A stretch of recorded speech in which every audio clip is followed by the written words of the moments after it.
mencionado que dentro de la tarjeta madre tenemos varios circuitos integrados o varios dispositivos los cuales de alguna forma auxiliaban en el trabajo al microprocesador para poderlo aliviar en su tarea agobiante, que en un origen pues prácticamente todo se centralizaba en el microprocesador y posteriormente va delegando pues, el trabajo en otros dispositivos, en otros chips que se ponen a su alrededor.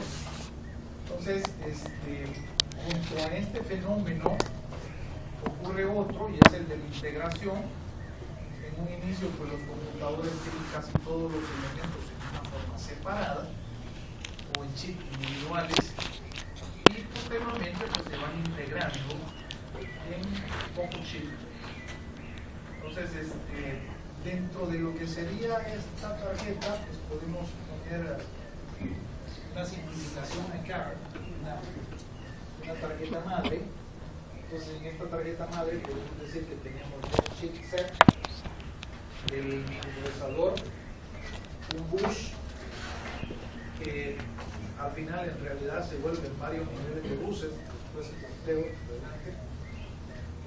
Tendríamos también lo que es la memoria, que nos referimos a la memoria montada en la tarjeta base. Tenemos la ROM BIOS, o la BIOS, y los sockets, en donde colocábamos tarjetas de expansión para la computadora. Teníamos también lo que eran los conectores de las entradas y las salidas, que manejaban lo que llamaríamos los puertos, lo que posteriormente, pues hoy en día pues, prácticamente son puertos USB.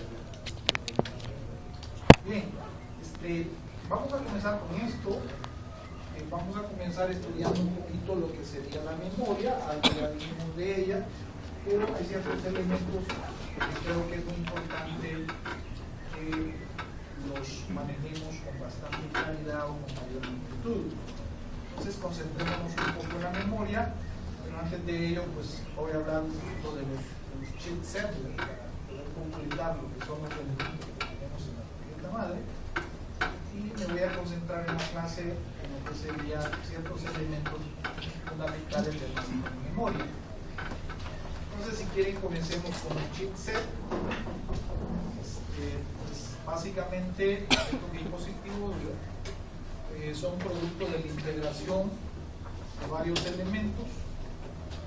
Se puede decir de que en la evolución de los computadores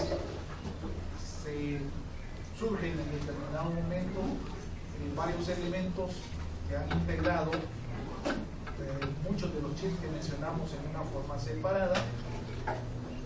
También teníamos lo que es el manejo de unos buses un poco más complejos que los que originalmente habíamos presentado para el 1985, y ahí es donde tenemos el PCI, el ISA, el IDE.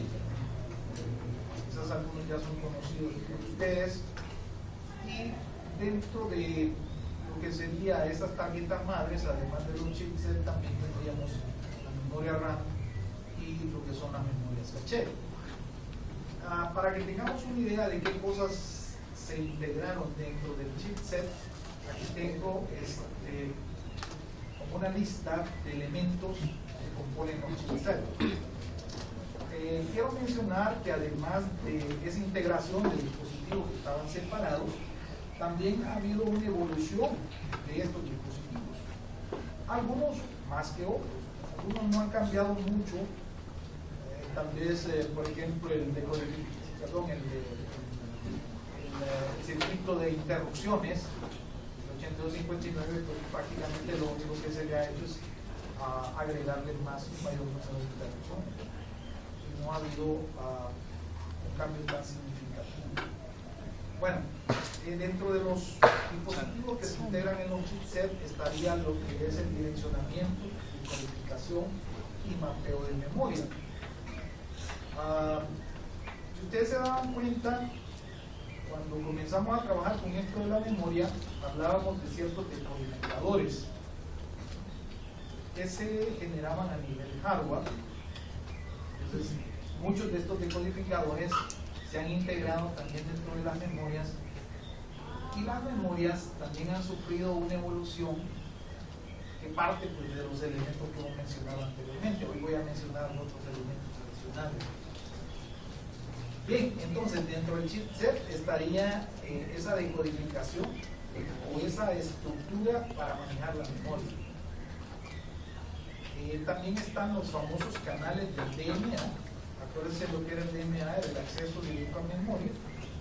Entonces aquí ya se vuelve un manejo de la memoria un poco más complejo, en donde la responsabilidad de controlar los DMA pues estaría dada, o los DMA, mejor dicho, como circuitos integrados, estarían dentro de lo que son los chipset. Bueno, la interfaz con un teclado también se integra dentro del chipset, de tal manera que lo único que tenemos nosotros sería las terminales de interconexión física para un teclado, pero todo lo que es la circuitería o el hardware por los dispositivos integrados que controlarían esto, pues lo tendríamos dentro de lo que es el chipset. Tenemos también el circuito controlador de interrupciones, integra. Tenemos controles de los cristales de sincronización de las bases de tiempo. Recuerda que teníamos un dispositivo que generaba distintas fases de tiempo con las diferentes velocidades que había dentro del computador. También eso lo tenemos ya incorporado al chipset. Tenemos un circuito de reloj que trabaja en tiempo real. Esto empezaba desde un simple cronómetro, un circuito integrado que habíamos colocado. A nivel de software se generaba lo que era el reloj. Entonces, esto se integra en un solo dispositivo y posteriormente pues, se mete en un chipset. Ya lo que es a nivel hardware, un reloj que trabaja en tiempo real, con hora y fecha y todo lo demás. También tenemos el control de la memoria principal del sistema, el control de la memoria caché. Que hablamos un poco de la memoria caché, de todas maneras la voy a volver a explicar ahora. La lógica de los estados de espera programables para algunos dispositivos, y aquí también se manejaba lo que llamaríamos el control y velocidad de los buses. A los buses en un inicio, pues a nivel del procesador 185, pues eran bastante sencillos. Solamente manejábamos pues, de direcciones, pues, de datos, pues, de control. Se puede decir que el bus soportaba la velocidad a la que trabajaba el microprocesador. Entonces, no había ningún problema, ¿verdad?, con respecto a las velocidades de los buses y las velocidades de los microprocesadores. Y también el bus era tan simple que no necesitaba ningún tipo de control. Posteriormente, pues también los buses evolucionan y entonces necesitan un control, y este control se integra dentro de lo que sería un chipset. Bueno, estos son algunos de los elementos que forman parte de lo que nosotros llamaríamos estos circuitos integrados que aglutinan varios elementos de lo que sería la tarjeta madre, y esto reduce pues el número de conexiones, de pistas, simplifica lo que es en forma física la motherboard de la computadora. Bien,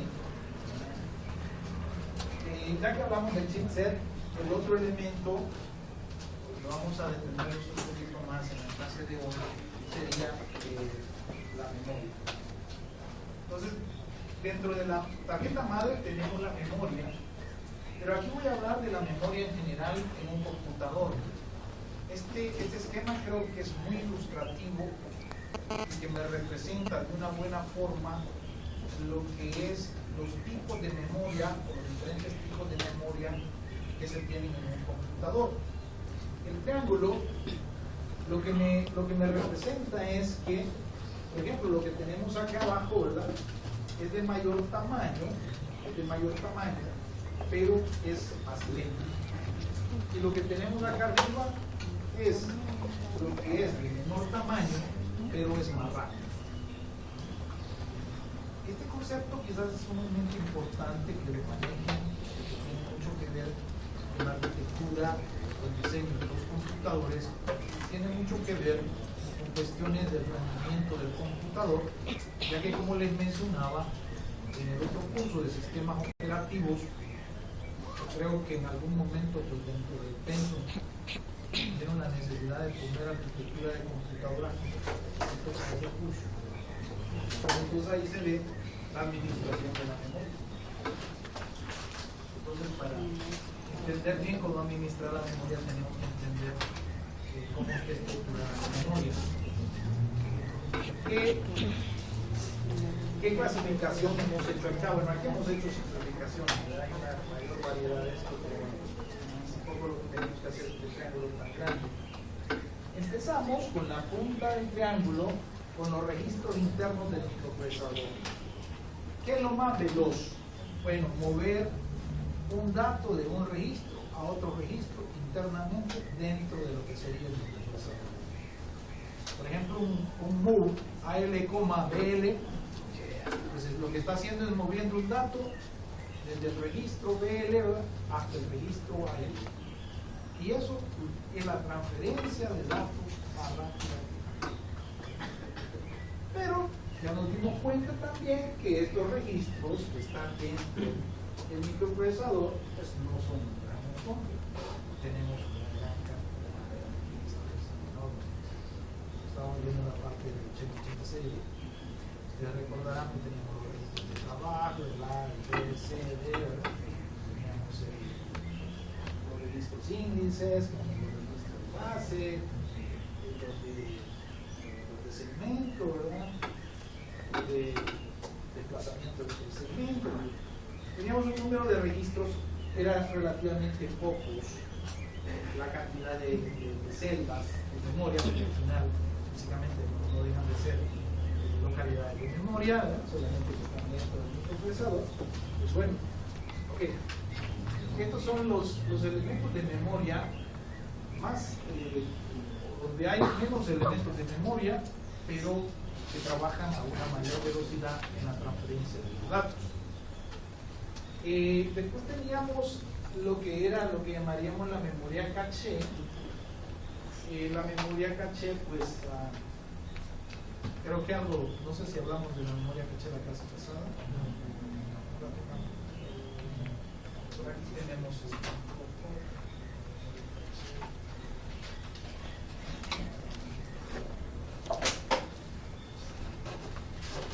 un par de cositas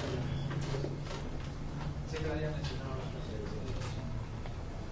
Bueno, es una memoria muy rápida que se utiliza como puente entre el microprocesador y la memoria RAM principal, almacenando los datos que se usan de tal manera que puedan ser utilizados con mayor rapidez. Y esto, lógicamente, lo que hace es mejorar el rendimiento del computador. Si nosotros el sistema operativo lo tuviésemos integrado en un chip de la móvil, pues aquí quiero que vean esto. En primer lugar, no necesitaríamos estarlo cargando de ningún lado, ya lo tendríamos instalado. No tendría que poner a trabajar las cabezas del disco duro de nuestra computadora, de gastar el disco duro de nuestra computadora cada vez que encendemos nosotros el computador, porque lo podríamos tener integrado dentro de la memoria. Eso sería lo primero. Lo otro es que la velocidad con la que accesaríamos ese sistema operativo sería mucho mayor. Y aquí lo vamos a distinguir. Pero bueno, ya me desvié del tema. Estábamos con la caché. ¿Cuál es el objetivo de la caché o cuándo surge la caché? Entonces lo que se quería era tener una memoria que manejara a alta velocidad, que no tuviese gran capacidad y en ella se almacenaba la información que se estuviese consultando más frecuentemente. Quiere decir de que dentro de la parte del sistema operativo, una de las cosas que se hace es primero, antes de ir a otro lugar, se busca si la información que yo puedo accesar esté en la memoria caché. Entonces, si está en la memoria caché, yo la acceso de una forma rápida, ¿verdad? Y mi computadora trabaja, produce un mayor rendimiento. Hay un mayor rendimiento. En parte del curso ver exactamente cómo se realiza ese procedimiento, es decir, qué datos selecciona y en qué momento guarda la caché. En realidad, no nos podemos extender mucho en esto porque esto tiene que ver con lo que sería el sistema operativo. Y la memoria no Entonces, bueno, la memoria caché sí, ¿verdad? La memoria caché físicamente pues es como una, digamos, una memoria con tecnología CMOS, ¿verdad? Solamente que ha sido diseñada para tener una gran velocidad de trabajo. ¿Y la tarjeta madre está conectada en qué dispositivo directamente? Lo que va a hacer aquí sufre cierta evolución. En primer lugar, digamos que era un circuito integrado que estaba entre la memoria y el microprocesador. Entonces el microprocesador, antes de ir a la memoria, las tarjetas de memoria, buscaba la información en la caché. Y ahí, todo esto, cómo lo hacía y todo, pues es parte de, aún hoy en día, pues se siguen estudiando algoritmos, ¿verdad? Y esa es parte de lo que son los sistemas operativos, que lógicamente que, en mi opinión, como que a eso no se le ha puesto mucho cuidado, que ha habido mucho interés económico y poco desarrollo tecnológico en este sentido. Como que lo que más nos ha importado es la parte económica.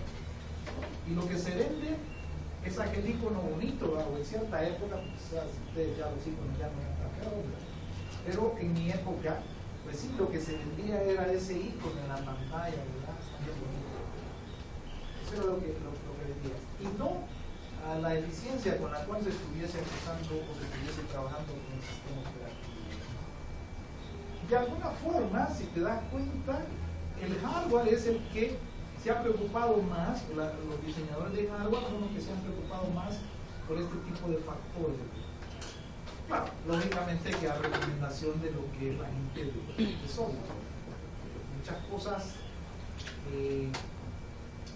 se han elaborado en hardware, es producto de necesidades de aplicaciones. Entonces,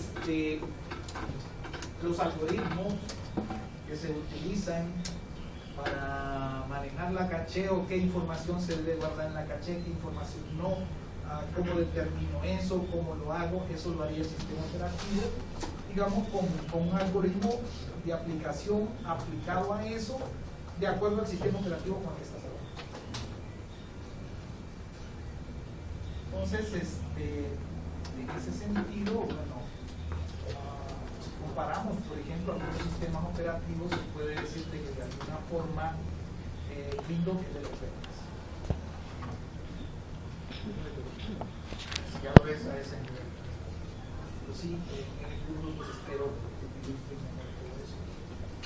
Aquí nos quedamos simplemente a que tengas tú aquello de que existe, digamos, un dispositivo físico, ¿verdad? Que evolucionó, porque en realidad cuando te digo que estaba afuera, después se parte en dos. Una parte se mete al microprocesador, ¿verdad? Otra parte se mete en lo que es la memoria, y entonces tenemos como dos cachés,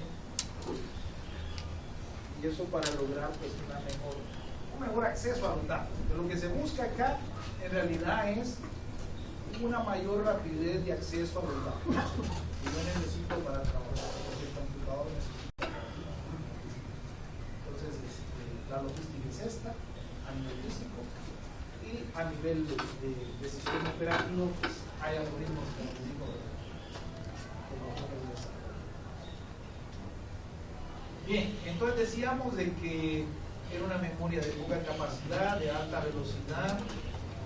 El objetivo era almacenar los datos que más se estaban consultando, que más frecuentemente se estaban consultando. Por eso yo siempre hago la broma, ¿verdad? Ok, esto guárdenselo en la caché, ¿verdad? Porque es algo que lo tienen que tener, ¿verdad?, en forma inmediata y que tienen que manejarlo con rapidez. Hay cosas pues, que pueden ahí, como de cuántas toneladas era la ENIAC, pues para eso lo podrían tener allá, ¿verdad? Tardarse un ratito en responderlo. Pero el caso de muchas de las instrucciones de programación y ensamblado, pues así las tienen que manejar en la caché, ¿verdad? Para que puedan rápidamente desarrollar un programa. Ok, bueno. Aquí les pongo también otra observación de la caché, ¿verdad? Que pretendía resolver el problema de la lentitud de la memoria principal, permitiendo acceso a mayor velocidad. Pero debido a que el costo de este tipo de la tecnología, que si saben este tipo de memoria era alto, pues entonces no se podía hacerla de más capacidad. Recuerden que todo esto también va incorporado en el precio de la computadora, que ha sido en cierto momento como una limitante, aunque no lo querramos ver, siempre se dio. Si no, no hubiera surgido el famoso 8088. O sea, el 8088 es la versión barata del 8086. Se hizo, creo que les comenté también. Entonces, el factor económico ha influido también, ¿verdad? en el desarrollo de la tecnología. Lamentablemente, ¿verdad? Debería de ser todo mejorar esto. Pero bueno, no siempre ha sido el principal interés. Creo que la humanidad se mueve más por cuestión económica que por factor humano.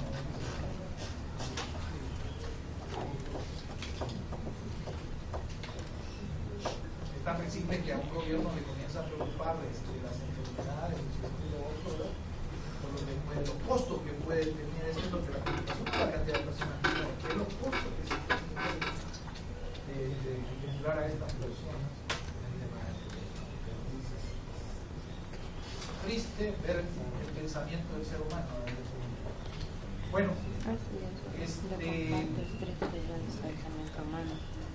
dentro del microprocesador también les digo que cuando comienza a evolucionar esto, ¿verdad?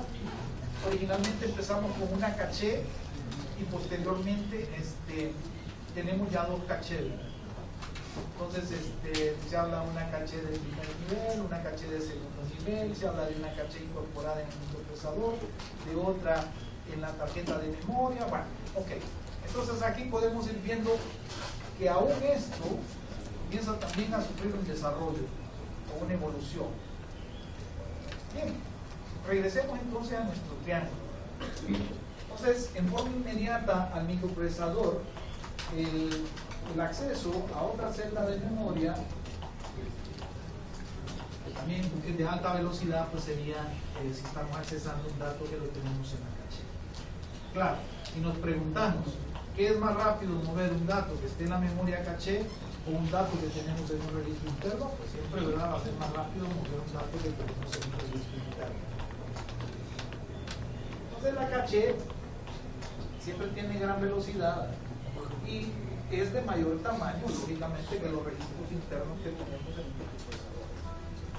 Bueno, después de la caché tenemos lo que llamaríamos la memoria principal, ¿verdad? O sea, la famosa tarjetita que ustedes instalan en sus sistemas, por la que originalmente las primeras motherboards venían en circuitos integrados montados dentro de la motherboard. Entonces ahí tenemos nuestra memoria principal, que es más lenta que la caché, pero es mucho más grande, tiene una mayor capacidad. Y después de eso tenemos lo más lento, que son el acceso a los discos. Aquí teníamos los discos duros, ¿verdad? Los discos ópticos. Anteriormente pues teníamos discos flexibles. Entonces, estos discos, bueno, ustedes saben que el disco duro tiene una capacidad enorme de almacenamiento, pero es más lento accesar un dato del disco duro que accesar un dato de la memoria instalada en la móvil. Entonces, a eso se debe que para nosotros sería más importante, por cuestiones de velocidad y de rendimiento del computador, que la mayoría de información la tuviésemos instalada en la memoria de la memoria. Entonces aquí es donde ustedes pueden comenzar a evaluar un poco lo que sería el manejo o la administración, ¿verdad?, de esta memoria, y eso es lo que se hace en sistemas operativos para hacer más eficiente el trabajo. Bueno, aquí mencionemos algunos datos interesantes, ¿verdad?, con respecto a lo que son las características de memoria si lo pensamos bajo la óptica de velocidad. Acordémonos de que un factor que desde el inicio se ha tomado muy en cuenta en un computador es incrementar la velocidad de ejecución de las tareas que realiza, ¿verdad? Entonces, para ello es importante el estudio de la memoria bajo la óptica de velocidad.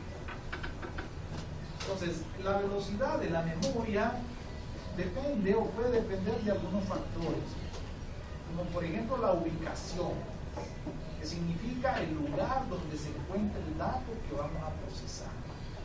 Si lo tenemos en un registro interno, pues va a ser mucho más rápido, que si lo tenemos en el disco duro, pues va a ser más lento, ¿verdad?, el acceso a ese dato. Entonces es una distinta ubicación del dato.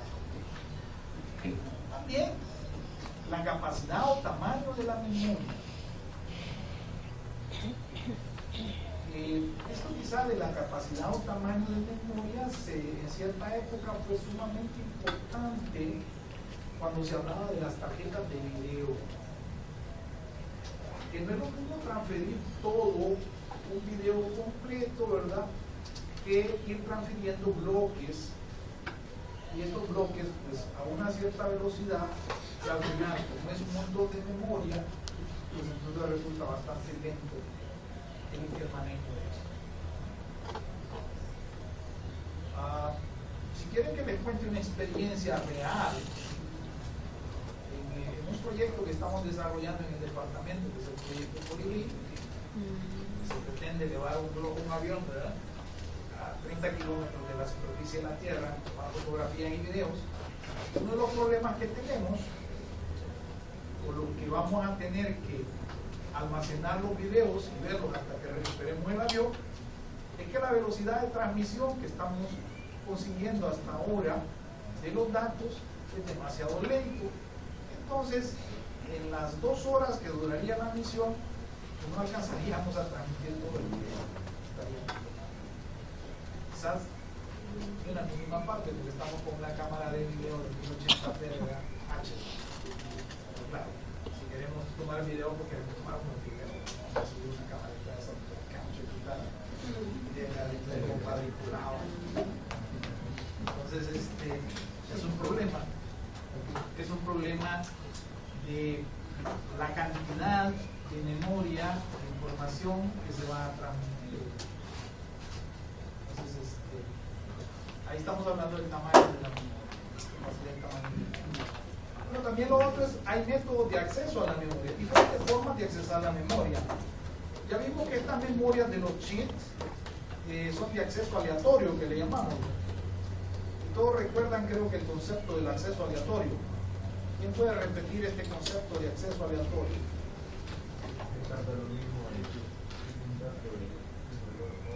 Que nos tardamos lo mismo en accesar la primera celda de memoria que la última. Entonces, este es un método de acceso aleatorio para buscar un dato. Pero hay otros métodos que son métodos secuenciales. O por ejemplo, a nivel del acceso del disco duro se hace a nivel de bloques y no se hace a nivel de bytes.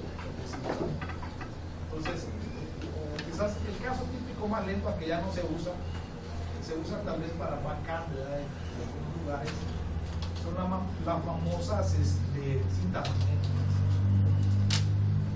Ese es el ejemplo que siempre manejaba. Pues ya no es tan bueno decirlo, ¿verdad?, porque ya las cintas magnéticas casi ya no se usan para nada. Pero sí se volvieron muy populares en cierta época, y el problema que tenían era que no era lo mismo accesar un dato que estuviera al inicio de la cinta que estuviese al final de la cinta. Teníamos que desarrollar toda la cinta para accesar. pero sí fueron memorias que se utilizaron, ¿cierto? Bueno, ok, el tipo de dispositivo físico,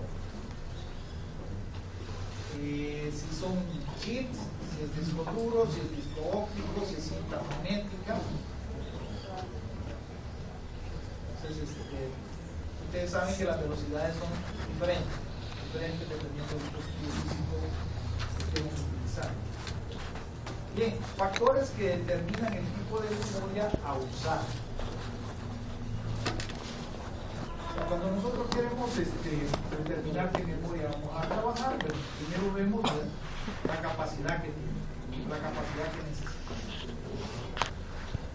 el número de células.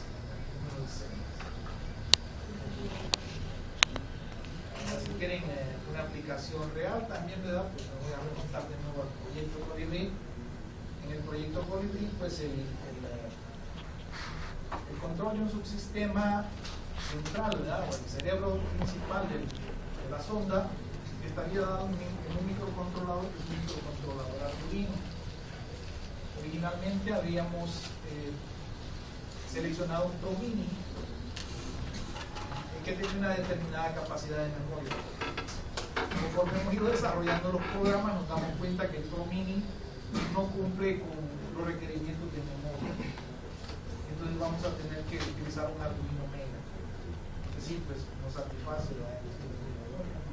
Entonces ahí estamos determinando la capacidad que se necesita.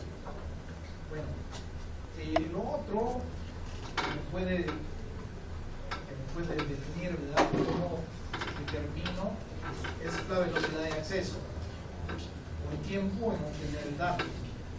Ahora, aquí también hay relaciones entre lo que es velocidad y costo. Que cualquiera diría, bueno, mire, cójalo más veloz. Siempre está eso.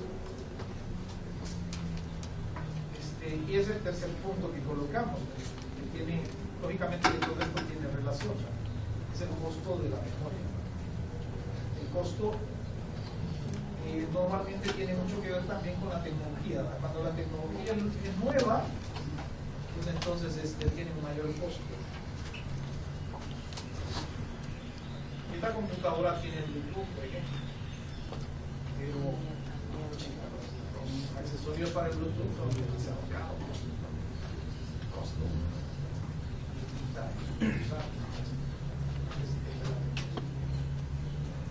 Entonces el costo es una limitante también en lo que sería la memoria. Después hablábamos, ya mencionamos lo de la caché, los tipos. Okay. Hasta ahí me quedo un poco con lo que sería la memoria por el momento, después la voy a retomar, porque quiero mencionar otro punto que creo que es importante que lo tengamos en mente. Y aquí, ¿a dónde quiero llegar? Son como escenarios en los cuales me detengo por momentos en el proceso evolutivo de las computadoras con el objetivo de que ustedes conozcan un poquito mejor, ¿verdad?, cómo es su computador. Lógicamente, pues costaría muchísimo llegar hasta el último detalle, pero bueno, vamos a tratar de llegar, vamos como con esferas o con niveles de profundidad de conocimiento. Esto en realidad es bastante extenso. Pero bueno, muchas cosas sí las podemos decir. Cuando estábamos a nivel del 8085, que teníamos los 3 buses, la velocidad del microprocesador con respecto a la transferencia de datos de los buses no era ningún problema. O sea, el bus en ningún momento limitaba la transferencia de los datos. Pero, ¿cuál es el fenómeno que ocurre acá en las computadoras? Que yo tenía aquí mi microprocesador, aquí tenía mi bus, y entonces comienzan a ocurrir 2 fenómenos. Uno es que comienzo a conectar un dispositivo a bus, otro dispositivo a bus, bueno, ok. Entonces, comienzo a ir incrementando más dispositivos al bus. Esto lo cargaban a nivel de hardware y lo hacían más lento en la transferencia de los datos. O sea, conforme cargamos con un dispositivo adicional en el bus, lo hacemos más lento. Este es el primer fenómeno que se comienza a dar. Y por el otro lado, el otro fenómeno que se dio es que el microprocesador comienza a incrementar su velocidad de ejecución. Entonces esos dos factores hicieron que el micro volara, ¿verdad? Y el bus lo detiene. El bus es el que lo hace bien. Entonces, ahí es donde comenzamos a decir, ¿verdad?, que el cuello de botella en el computador, en ese momento eran los buses. Porque de nada servía que yo ganara más velocidad en el microprocesador. Si la transferencia de los datos, acuérdense que el microprocesador solo hacía operaciones internas veloces, pero ya cuando tenía que ir a la tarjeta de memoria, la accesaba a través del bus. Entonces ahí se tenía que frenar. De nada servía incrementar la velocidad de esto si esto le obligaba a que fuera libre. ¿Recuerdan el ejemplo de Ferrari? De nada me sirve el Ferrari si me voy a meter ahí por Metrocentro, ahí voy incendiando, acabando el costo. Voy a acabar ahí. De nada sirve. Entonces el mismo problema pasó en mi computador. Ok, entonces, ¿qué se tuvo que hacer? Bueno, ok, enfoquémonos donde está el cuello de botella, enfoquémonos en los buses. Y ahí es donde surge como primera solución, ok, si los buses, ¿verdad?, son lentos, hagámoslos más anchos. Hagámoslos más anchos. ¿De acuerdo? Bueno, en realidad, no solamente se hizo eso, ¿verdad?, se hicieron otras cosas adicionales. Se hicieron distintos niveles de buses. Ya no se tenía un solo grupo de buses, sino que se tenían distintos niveles de buses. Algunos buses eran bien lentos, ¿verdad?, otros buses eran un poco más rápidos. Entonces ahí llegamos también a que tenía que haber un dispositivo a nivel hardware que fuese el controlador de buses. Si ustedes se dieron cuenta, ese controlador de buses lo incorporamos dentro de un chipset. Entonces el bus, además de hacerse más ancho, tenía que ser controlado, tenía que tener una especie de administración del bus para que fuese manejado en una forma más adecuada. Entonces, eso es lo que ocurre dentro del microprocesador, dentro del computador, perdón, por el problema de los buses. Entonces, ya que tocamos el punto de los buses, ya que he estado revisando los exámenes, bueno, y varios ahí se me confundieron en la cuestión de la memoria. Entonces, también debido a que quizás la parte del 80-85 pues no me quise regresar hasta ahí, ¿verdad?, porque esa es la parte que más minimados.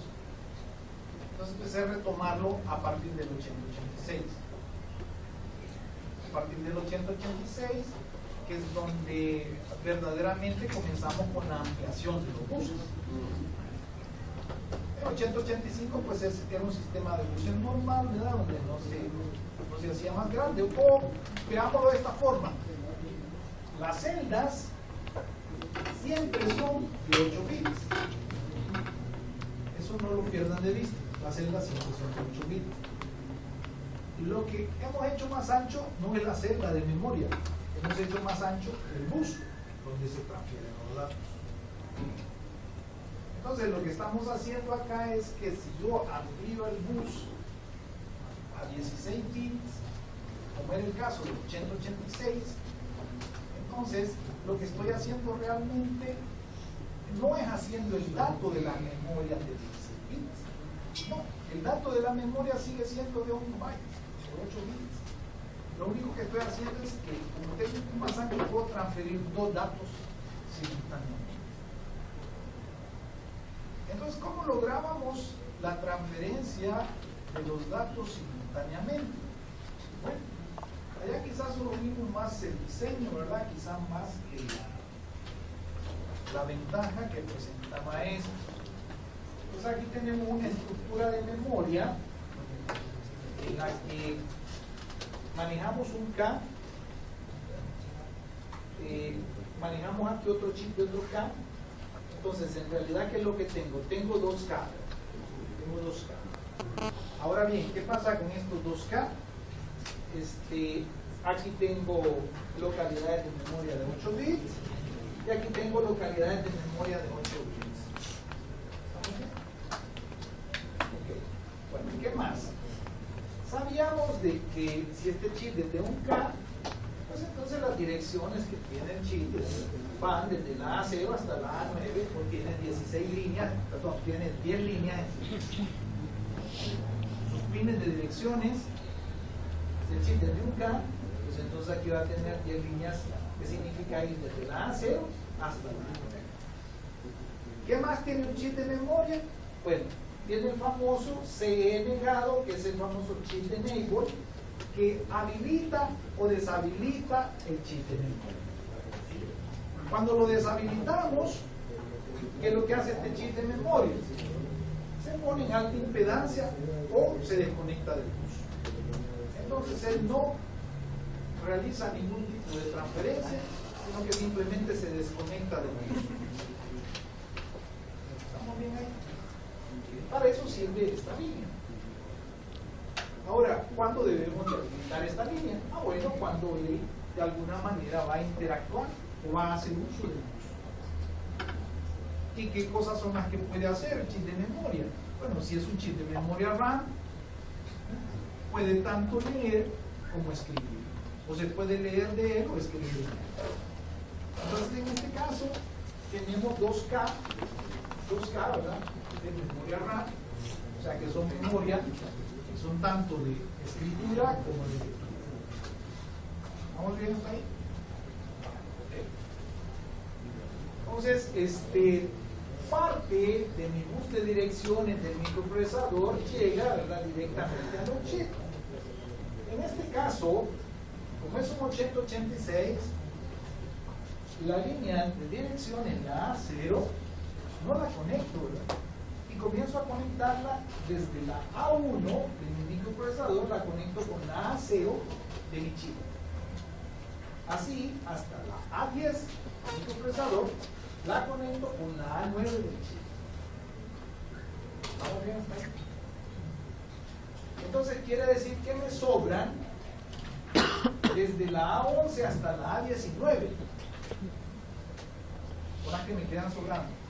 Porque desde la A1 hasta la A10 llega directamente al chip.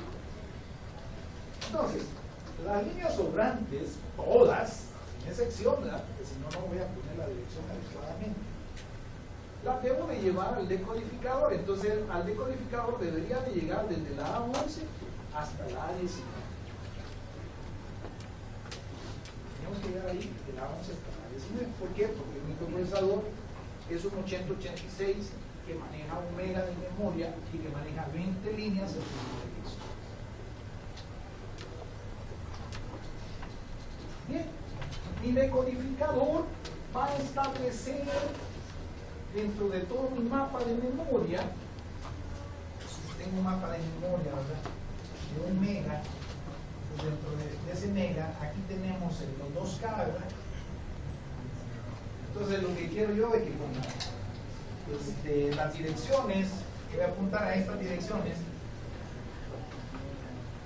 entonces en base a eso voy a diseñar ese decodificador. Si esos 2K, ya no los quiero poner ahí, sino que los quiero poner en el mapa por aquí, ¿verdad? Pues entonces voy a cambiar el decodificador. Voy a cambiar el decodificador.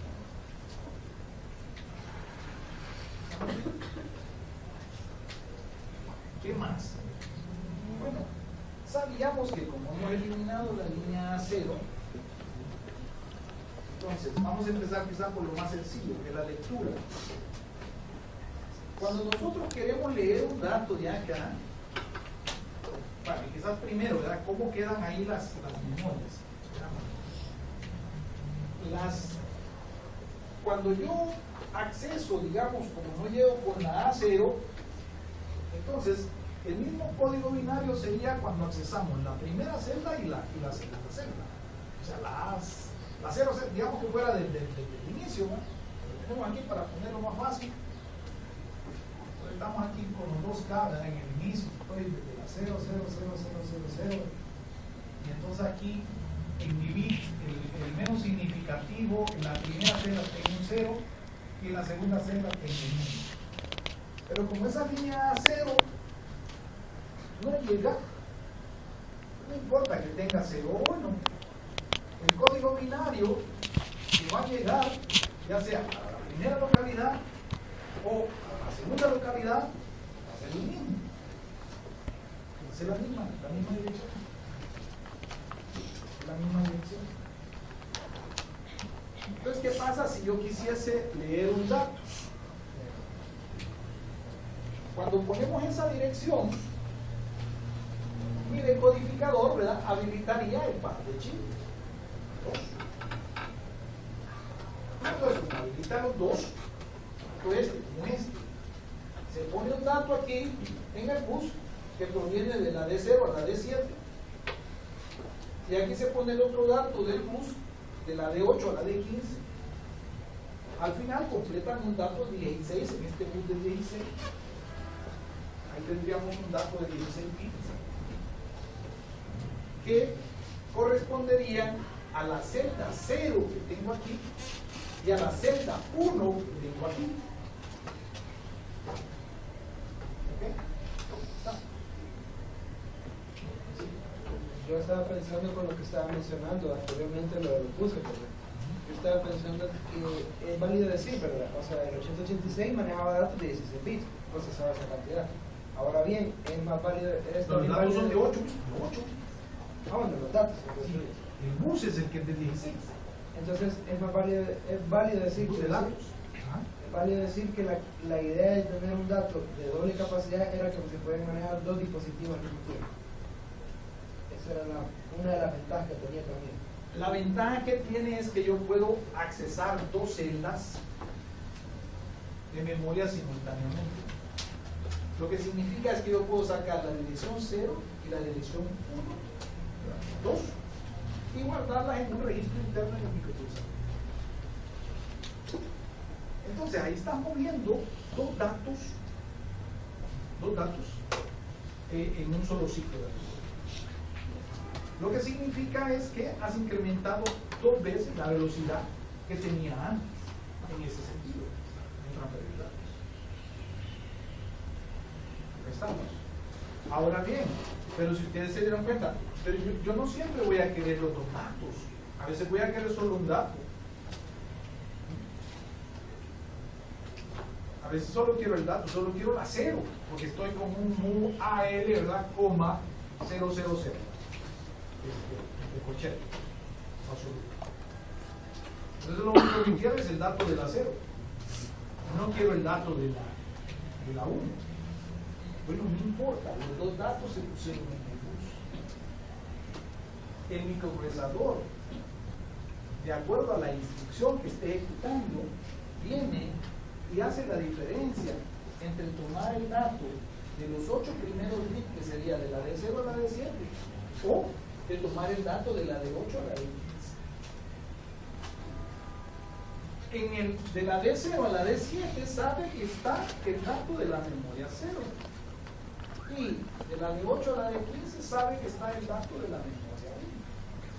Entonces, si él quiere, toma el de la 0, el de 8 bits. O si no, toma en los bits más significativos el dato de la 1.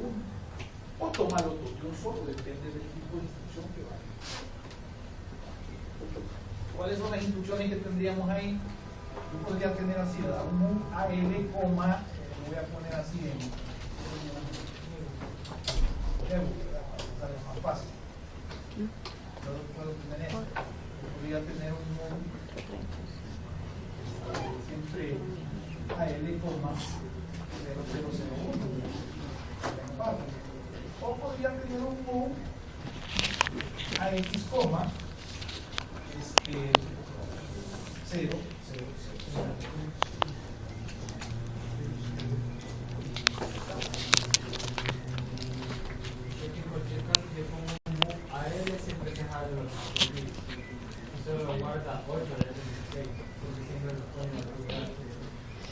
Físicamente, en hardware, los dos datos salen al luz.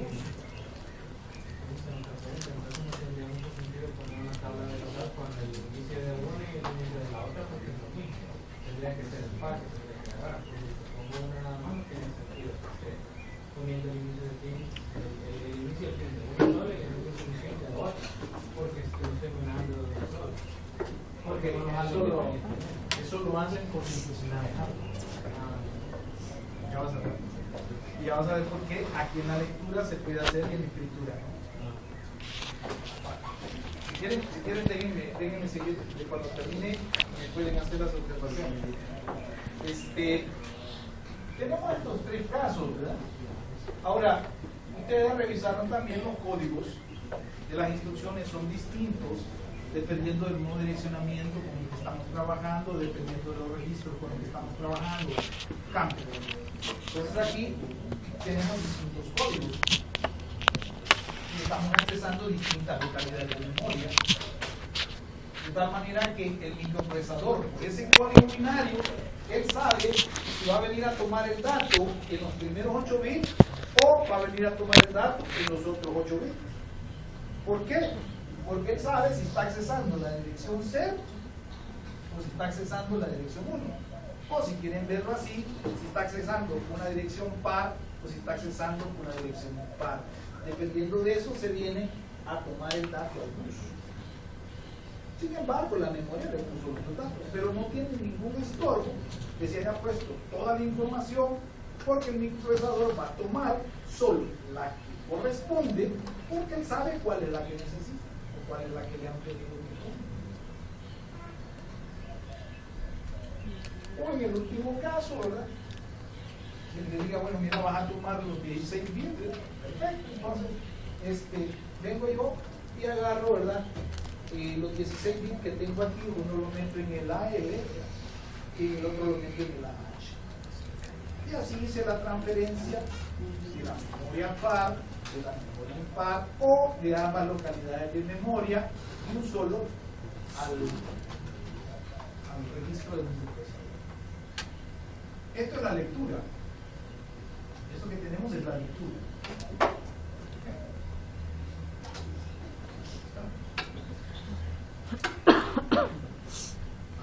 No sé si hay preguntas hasta acá. Voy a la escritura.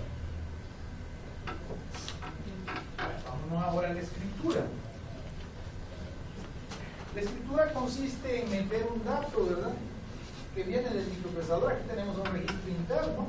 Queremos enviar ese dato al registro, acá, ¿verdad?, a una celda de memoria.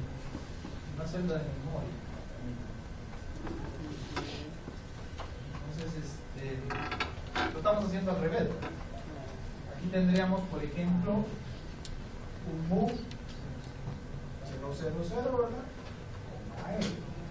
Ahora quiero del acumulador mandar un dato a la memoria. ¿Okay?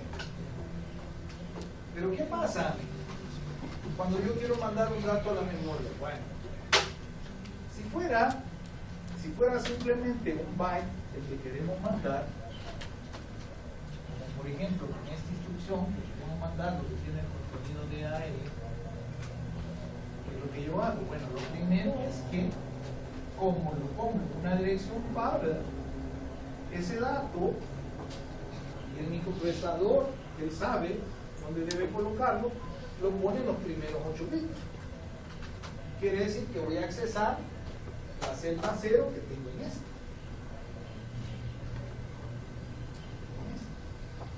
Pero el problema está en que, de acuerdo a mi decodificador, como eliminé la A0, es el mismo código de la A0 que de la A1. Por lo tanto, se me habilitó esta y se me habilitó esta. Entonces, si yo manejara directamente write enable, este de lectura, ya no mandé la orden de lectura, había que dar la orden de lectura. En este caso, pongo el dato, ¿verdad?, donde debe ser, y doy la orden de escritura, pero mi decodificador habilitó este chip y habilitó este chip. Entonces, como están habilitados ambos chips, los dos datos en el bus se deberían de escribir en las celdas de memoria. El dato correcto que tenemos aquí y la basura que tenía en el bus, porque ahí no he puesto nada, se guardaría en el otro, entonces borraría una celda de memoria. ¿Cómo evitamos eso? Que aquí sí hay problema, porque voy a escribir. Cuando leía no había problema, porque lo único que hacía era sacar los dos datos y el microprocesador tomaba el que debía de ser. Ahora no, ahora si meto los dos datos, estoy borrando un dato que no debo borrar. Entonces, para eso es que sirven la línea B0 y la línea B1. Estas líneas provienen del microprocesador. ¿Y cómo se controla? Bueno, si la celda es par, ¿verdad?, quiere decir que la dirección 0, pues entonces, por medio de la línea B0 habilitada, damos el write enable y escribimos en esta. Pero la B1 no habilita el write enable del otro chip. Por lo tanto, aquí no hay escritura. Si en lugar de la dirección 0 fuera ahora la dirección 1, ¿qué ocurre? Bueno, lo primero es que el microprocesador va a poner ahora el dato de la D8 a la D15, donde debe ser. ¿Y por qué lo pone ahí? Porque él, interpretando el código y ejecutando la instrucción, sabe que aquí lo tiene que poner. Entonces lo pone de la D8 a la D15 y habilita ahora la línea B1 para que se dé la señal write enable y bloquea la línea B0 para que no se afecte la información de la memoria 0, la cual se afectaría si nosotros no bloqueamos la señal. Ahora, ¿qué pasa si el registro ya no es AM, sino que ahora es AM? Entonces, lo que ocurre es que el microprocesador pone los 16 bits aquí, habilita la B0 y habilita la B1, y ambos datos se escriben en un solo ciclo en la procesa de los ciclos.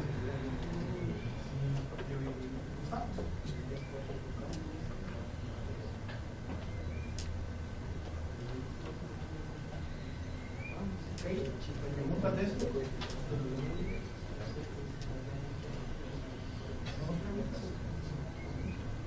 Les había dicho que esto es lo iniciado a la cuestión de la memoria, ¿verdad? Bueno, ese es a nivel de funcionamiento de lectura y escritura, y también quizás les da una idea de para qué sirven las famosas líneas de 0 y de 1. No sé si quedó clara la idea. Sí, ¿para qué? Entonces hagamos un ejemplo ya en el diseño de las tarjetas de memoria. Sí. A mí yo tengo en realidad una duda así bastante, no sé si clara. El problema es que el bus de datos es más lento, pero sí que es el bus de datos, porque yo tenía entendido que son alam, solo son cables. Entonces, cuando se dice que el bus de datos es lento, es porque hay muchos dispositivos conectados a él que hacen que hay que esperar la respuesta del dispositivo. Por eso es que está dado. Ok, ya sé por dónde va tu duda. Bueno, quizás la respuesta iría desde el diseño de los integrados. Fíjate que cuando comenzaban a fabricar los integrados, se tenían unos integrados que eran de alta velocidad y otros de bajo consumo de potencia. Así empieza Texas Instruments con sus integrados. ¿Qué significa esto? Significa que en Texas Instruments lo que tenías en una compuerta, tenías 3 transistores y con 4 resistencias. Entonces, si el valor de estas resistencias era grande, entonces lo que tú tenías era un bajo consumo de energía, pero era bien lento responder la compuerta. ¿Cómo te lo digo? Si hay más carga, es menos la velocidad.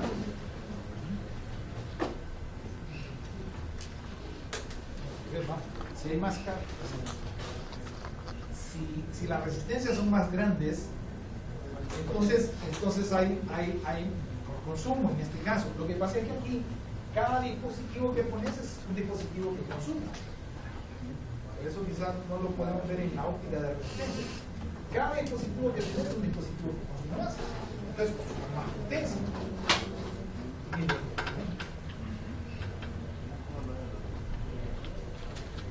En el caso de las compuertas, si vos tienes miedo a las resistencias, te consumían más energía, pero eran más rápidas. Entonces, si yo tengo más dispositivos conectados al bus, toda la circuitería de ellas se vuelve más lenta, pues, a nivel hardware. Miren, si quieren vayámonos a una simple compuerta.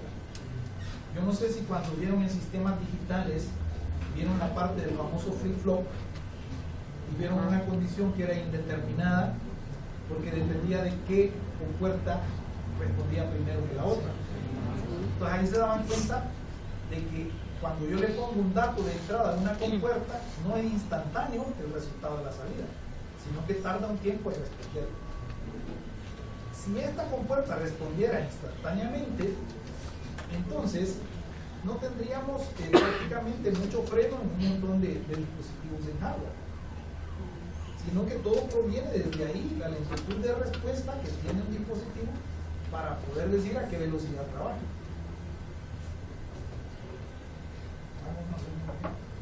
Entonces, queremos como relacionar eso con esto. ¿Cómo decirte? Si nosotros tenemos más dispositivos conectados al bus, pues entonces hacemos de que las respuestas, tiempos de respuesta, sean más lentos a nivel de hardware.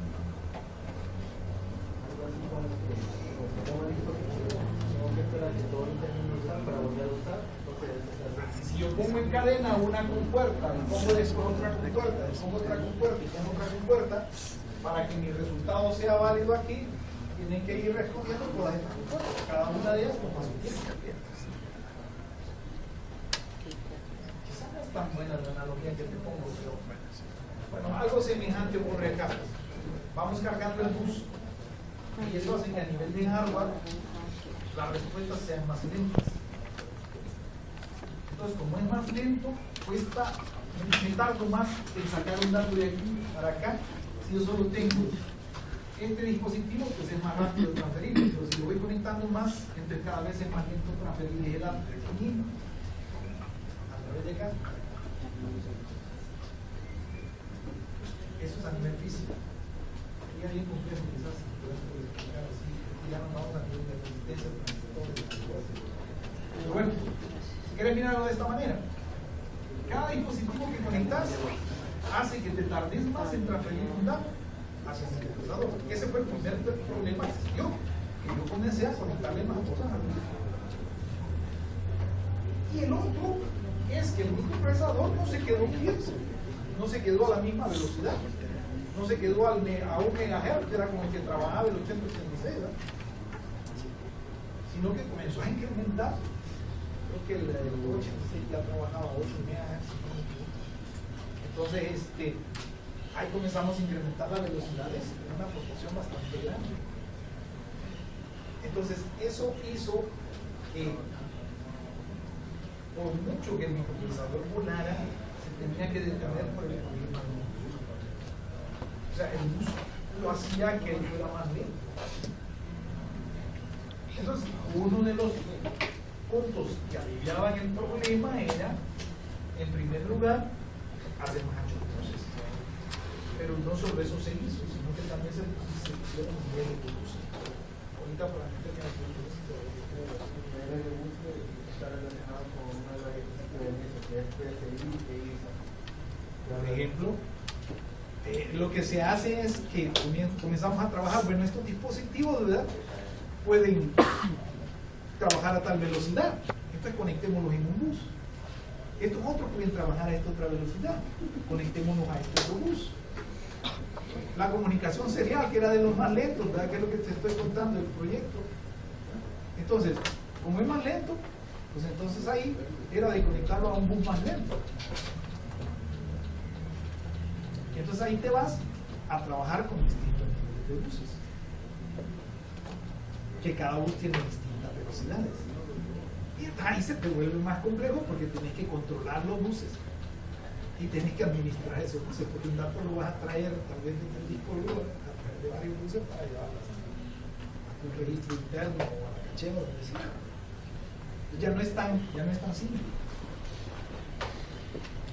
Pero sí es importante que se detengan a meditar esto, porque eso tiene que ver también con el diseño de los microprocesadores, el diseño del tipo de instrucciones que estamos usando. O sea que en ese caso podríamos decir que los buses están relacionados a la corriente que se maneja en el microprocesador. Sí, ese es un punto. Hay una relación entre lo que es consumo de corriente y velocidad de respuesta. Sí, porque que eso era lo que te lo quería relacionar con las compuertas que tienen. Esos circuitos integrados respondían más rápido, pero consumían más corriente. Después se diseña una combinación de ambos, porque si ustedes se dan cuenta, son varias cosas que se persiguen en determinado diseño, y es consumir menos energía, ¿verdad?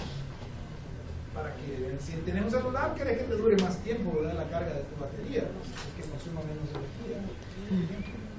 Pues el consumo de energía es determinante, pero también la velocidad del trabajo. Con respecto a los chips, se comenzaron a combinar unas que eran como intermedias, ¿verdad? Sacrificamos un poco de velocidad y sacrificamos un poco de consumo de energía. Y después se comienzan a variar tecnologías para ver si se podía incrementar más la velocidad sin consumir menos energía. Y ahí se desarrollan los integrados. Aún hoy en día probablemente se siga luchando con eso.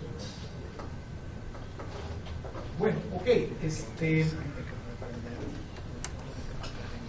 no sé si queda claro lo que sería la parte de la memoria del 86, ¿verdad? Sería en el momento para poder aclarar, lo más que todo a nivel de funcionamiento. Después le voy a un diseñito rápido para que aclaremos si la capacidad del programación era de 9 megas, eso quiere decir que 512 se iban, 512K iban para una memoria y 512 que iban para otra, para hacer megas, porque se iba para no, en este caso solo tengo 1024 aquí, 1024 aquí, solo tengo pero sí, si le pusieses los tapizajes integrados y alcanzás el mega, entonces sí, 512, podías tener, digamos que podías tener 80, 512, 80, 512, y con eso tenías cubierto todo el mega que era capaz de manejar el microprocesador. Sí, y entonces aquí te van a quedar todas las direcciones pares, y aquí te van a quedar todas las direcciones impares. Así te hubiera quedado físicamente estructurado. Y cada celda siempre. Creo que eso es importante no olvidarlo, que la celda siempre es un byte, que el dato, el tamaño es de un byte. Porque si no, entonces comenzamos a confundir. Bueno, ok, vamos a ver en este diseñito, tal vez ahí se pueden aclarar algunas cosas. Tenemos un microprocesador 186, se nos pide diseñar una tarjeta semejante a la del examen, ya era de 4K, con circuitos integrados de 1K byte. Y la dirección de inicio de la tarjeta es la A00000.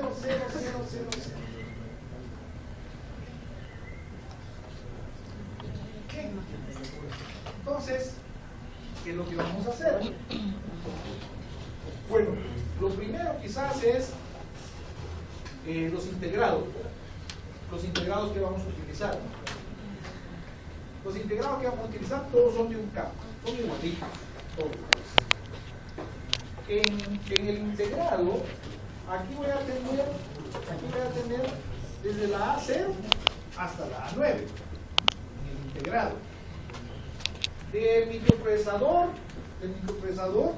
voy a tomar a partir de la A1 hasta la A10. A ver, aquí, desde la A1 hasta la A10, esto viene del microprocesador. Y aquí llega desde la A0 hasta la A9.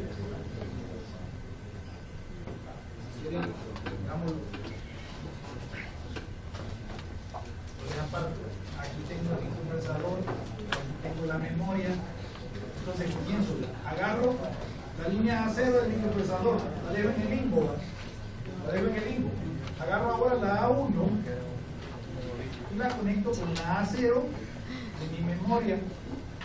Así me voy, ¿verdad? Hasta que llegue aquí a la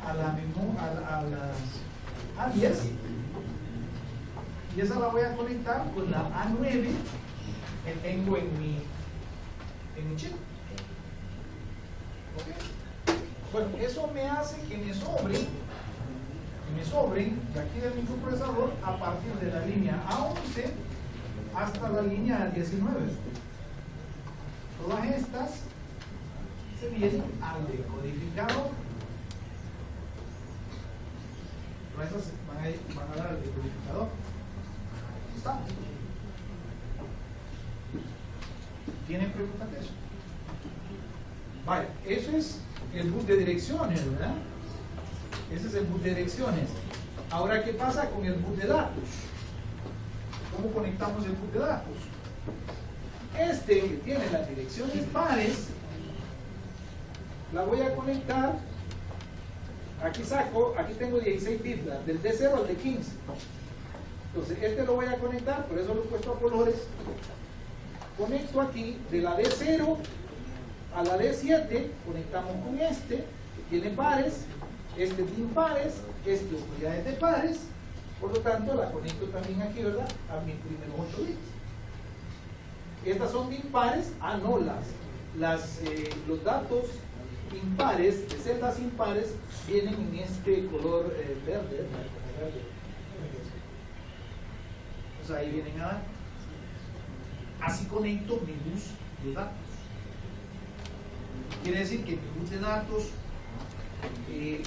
cada chip que maneja datos de un byte solamente tiene 8 líneas. Pero estos chips no se manejan todos a un mismo bus común de 8.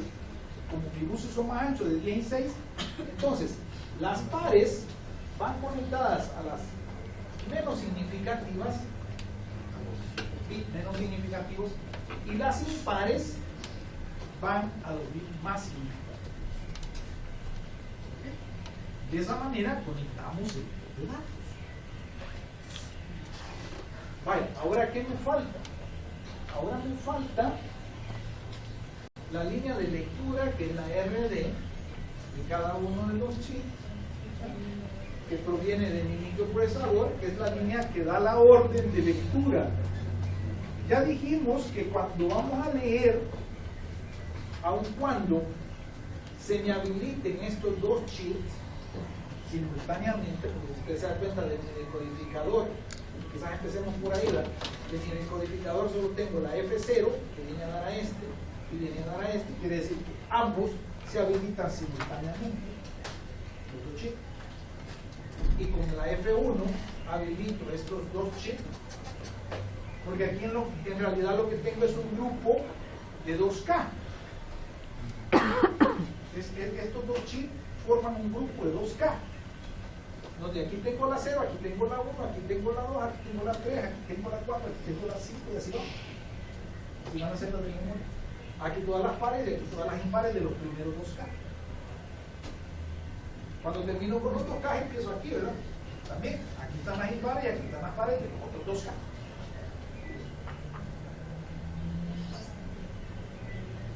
Lo único que estoy accesando directamente los dos chips, quiere decir que acceso a la memoria par y la impar.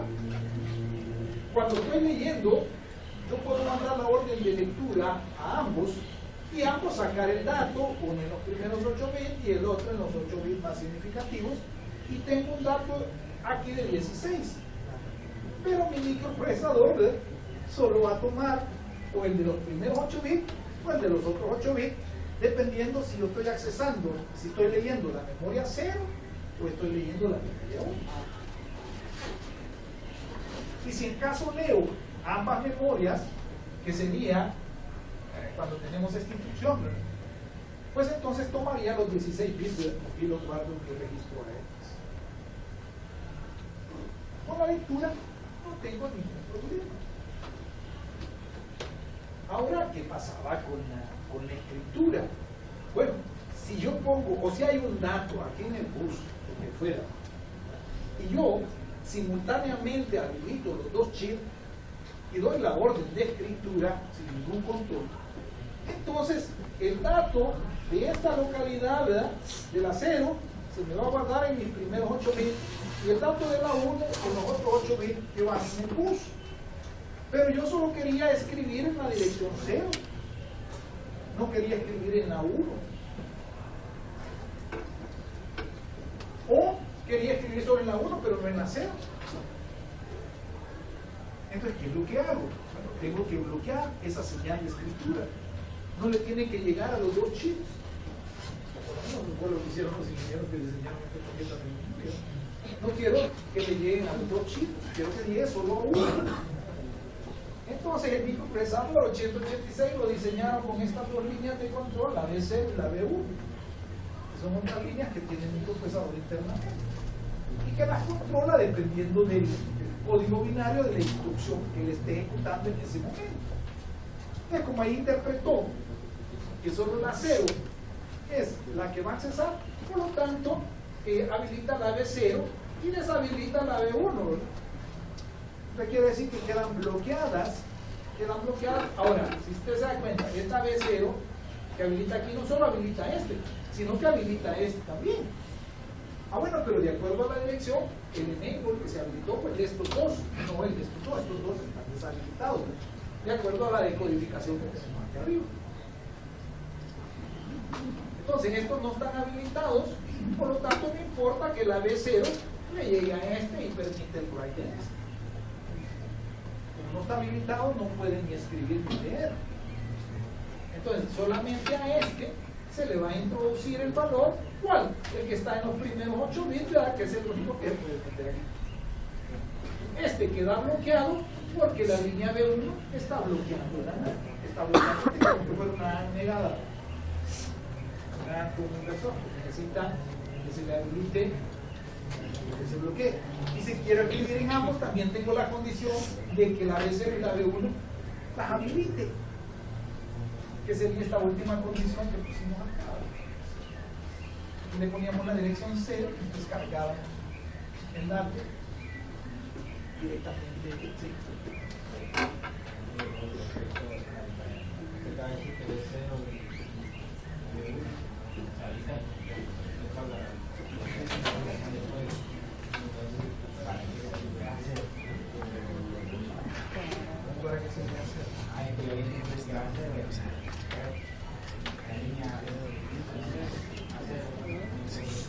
Ok, digamos que en este caso, bueno, digamos que, veámoslo así, internamente, eso es interno ya en el microprocesador, la A0, aquí digamos, la A0,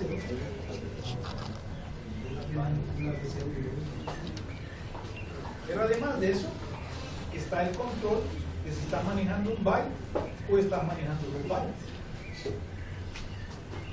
porque él solo te podría habilitar esto o te podría habilitar esto, pero no tiene la opción de habilitar ambas. Entonces tiene que haber otra señal que venga para habilitar ambas. Entonces eso ya es internamente. En realidad, externamente esta línea no se detectaba. Pero lo que ocurre es que como el diseño del microprocesador se hizo de esa forma, sigue estando, pues, porque sí la tienen, no te voy a decir que se han quitado. Podrían hasta quitarse, no se usa.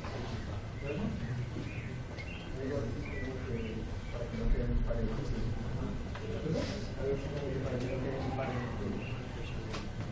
Pues para ser honesto, no sé la razón por la cual no se quitó. Se puede quitar, porque externamente no se usa. Externamente no se usa. Porque ya para un 8086 ya el diseño de la memoria es de esta forma. Y el bus de direcciones sirve para el acceso a la memoria. No sirve para otra.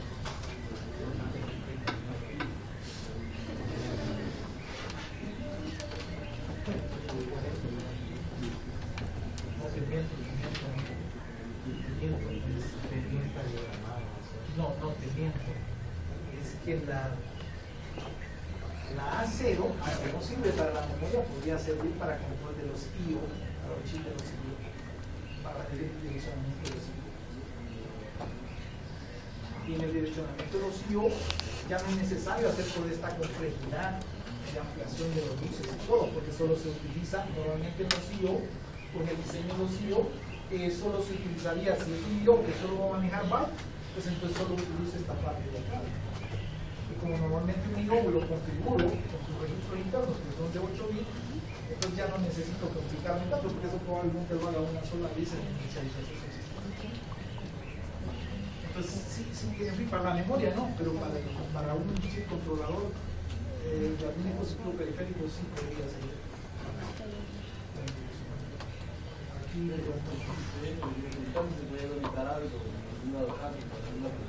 sí, lo que pasa es que aquí todo lo estoy orientando, el micro conectado a la memoria. No lo estoy manejando el micro conectado a la memoria de los IO o conectado a los IO. Más adelante vamos a ver la conexión con los IO, y entonces ahí te vas a dar cuenta que sí podría ser.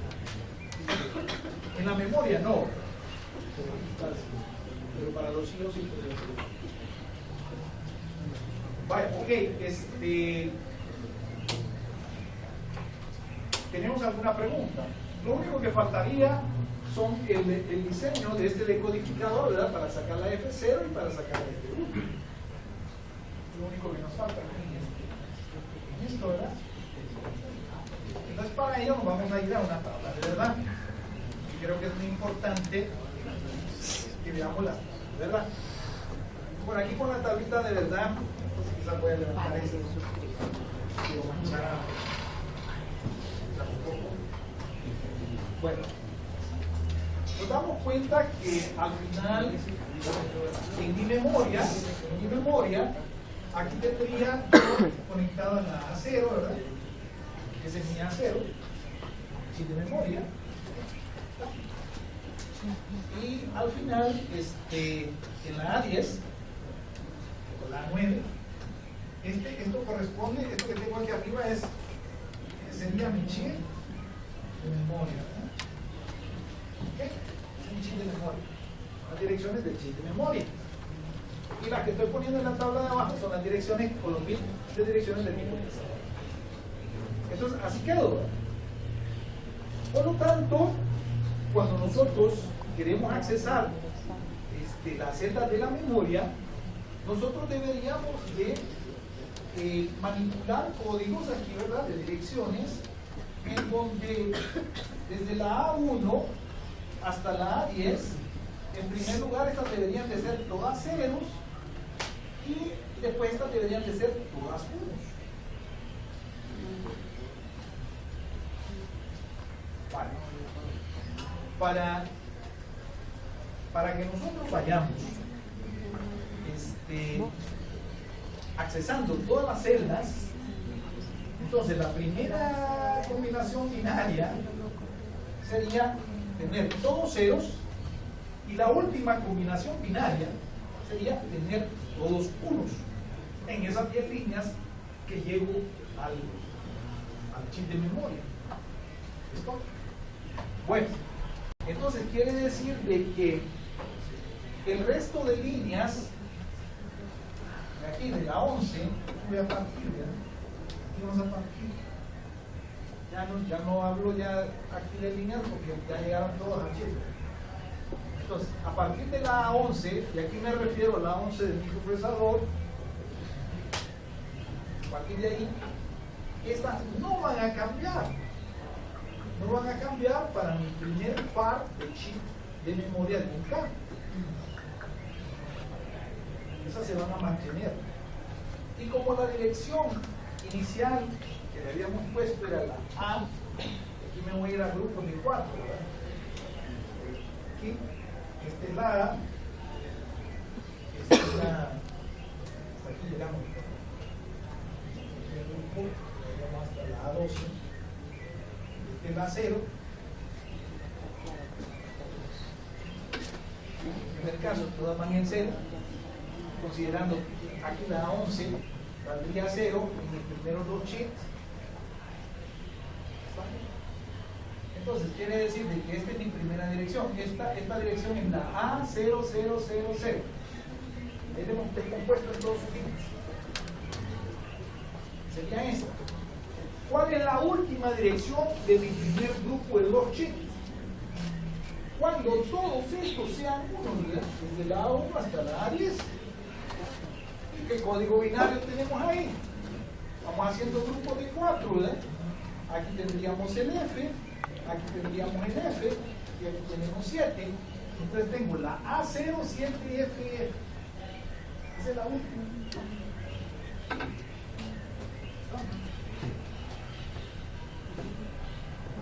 Entonces, esta es la última dirección que tengo y estos son mis primeros 2K.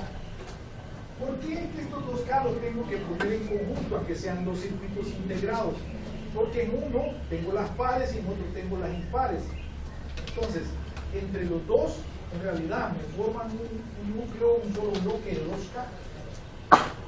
Y en esos 2K tengo direcciones desde la A00000 hasta la A07FF. Entonces, ese es el grupo de direcciones que corresponden a esos dos números chips. En los siguientes chips, ¿cuál es la única línea que cambia? La A11. Como aquí tomaba 0, entonces aquí debe tomar 1. Al tomar 1 la A11, entonces la siguiente dirección sería la A0800, que es lógicamente la siguiente después de esta, solo que en hexadecimal. Y eso hasta que todos se me hacen unos, incluyendo en este caso la A11 porque se me... Por lo tanto me quedaría hasta la A0FFF. Y estas son las direcciones que corresponden a los circuitos.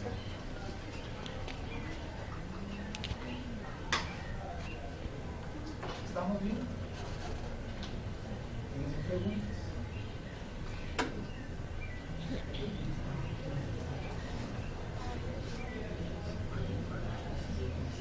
Bueno, termino rapidito. El decodificador pues simplemente sería tomar a partir de la A11, y como lo que nosotros teníamos era A000, entonces ¿cómo me quedaba? El A sería el 1, 0, 1, 0, ¿verdad? Entonces 0, 0, 0, 0, 0. Este es el otro 0 que tenemos hasta aquí. Hasta aquí hay otro 0. Y la A11 era 0 para el primer decodificador. Entonces, ¿qué era lo que hacíamos? Las que van con 0, como aquí tengo una NAND, la única condición de 0 de aquí va a ser cuando todas sean unos en la entrada. Para que todos se me hagan uno en esta dirección, que sería la A0000, es que la A11 tengo que invertirla, que voy con 0. La A12 invierto también, voy con 0. La A13 lo mismo, la A14 lo mismo, la A15 lo mismo, la A16 también. La 17, como tengo 1, no tengo directamente, la 18 la invierto y la 19 la metemos directamente porque lo mismo hago con el decodificador del F1. Solo que en el F1, ¿cuál es la que cambió? La A11. Si se dieron cuenta en la tabla, la A11 se me va a poner en 1.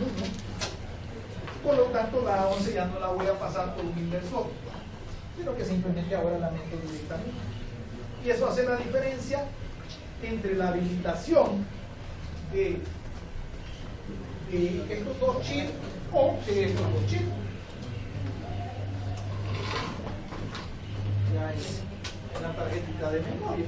Aquí tenemos la F0 que me habilita estos dos chips y la F1 que me habilita estos otros dos chips en las direcciones que he programado.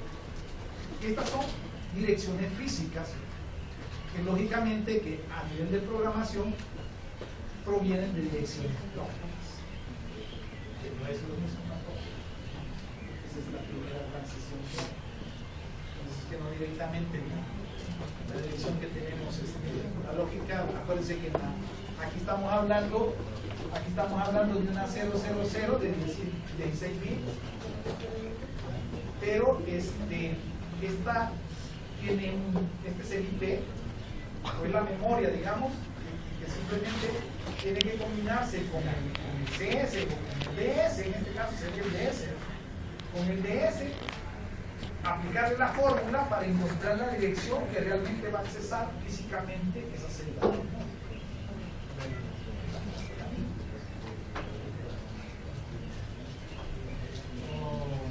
¿Estamos bien?